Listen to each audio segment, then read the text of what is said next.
3 big lessons that you need to know when you're mixing from your home studio. Number 1, 3/4 of why your mix doesn't turn out why you want it to isn't down to your mixing skills at all. That's 75% of your mix project not being down to your mixing skills or your mixing choices at all. Just want to let that one sink in. In fact, 75%, 3/4 of the pie is down to the quality of the material you're mixing, whether that be the samples, whether that be what you've recorded, or whether that be what someone else has recorded. That's a huge slice of the pie, meaning that it's just 1/4 that you can actually affect and that you're in control of. Now, I get it, we all love mixing. Mixing's really fun. I love mixing and I love that feeling of being at the start of a mix and being in control, but the truth of the matter is so much is governed by the quality of what we're mixing. That's why a lot of the pro mixers right at the top end literally say when they're handed material that the mixers pretty much mix themselves. It's also down to why when you're starting out, it can be tough. If you're working on your own material, the chances are that what's recorded might be a bit subpar as you're learning your field. And the same thing if you're starting out on the road to being a professional mix engineer from your home studio, because chances are if you're building up your portfolio, the material that you're going to get sent through, if you're working for free, just building up your portfolio, is going to also be pretty subpar, confused and in a bit of a mess. I know I've been there, and it's a real challenge. So you have to be pretty fussy on what you take on and what you feel is actually going to be advantageous for your career and for your portfolio. So if you're working on projects and you're eternally finding that you're having to try and fix things in the mix, it may be time to rethink. Good stuff in, good stuff out as a general rule of thumb, and that works for the bad stuff too. Number 2, think like an artist. Okay, bear with me with this one. I see this a lot with people that are new to starting out with mixing. They'll open up a project and they'll start working through each individual section. They'll work on the bass drum, get that sorted, work on the snare, work through the kit pieces, onto the bass, onto the guitars, etc., etc. Each individual piece. Now, if you think about an artist, about a painter and a canvas, you'll start with a blank canvas.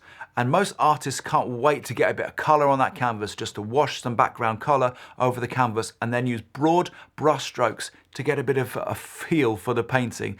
Now, no artist starts with the incremental detail of an eye when they're working on a portrait.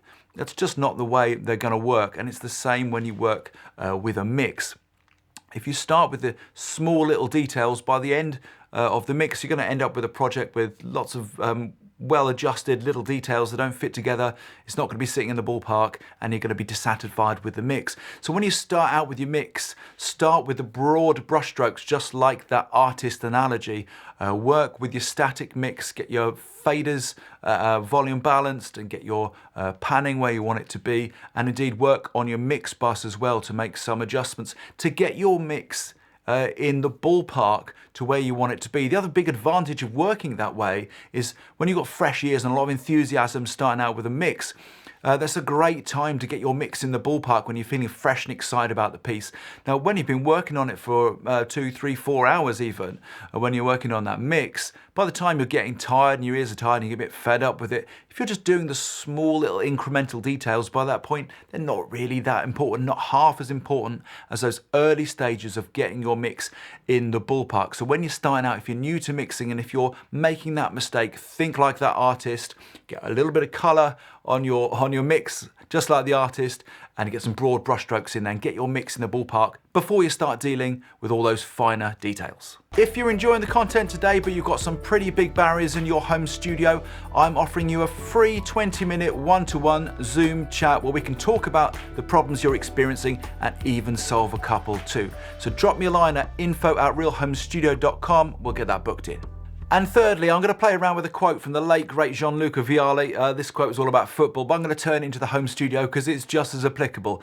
There's no such thing as bad mixes. There's only good mixes and mixes you learn from. Now, what I mean by that is the best way to move forward is always to do stuff, jump in with 2 feet and get on and learn. Sometimes when mixes turn out not sounding how you want them to. That's just part of working in a home studio and the learning process. Make sure you learn from them. Make sure you just take something away every time it doesn't turn out how you want it to. Next time, do it differently and you'll get better fast. That truly is the fast track to getting better at mixing in the home studio. I hope you got something out of that video today. If you did, please remember to like, subscribe. Most importantly, go have yourself a great day.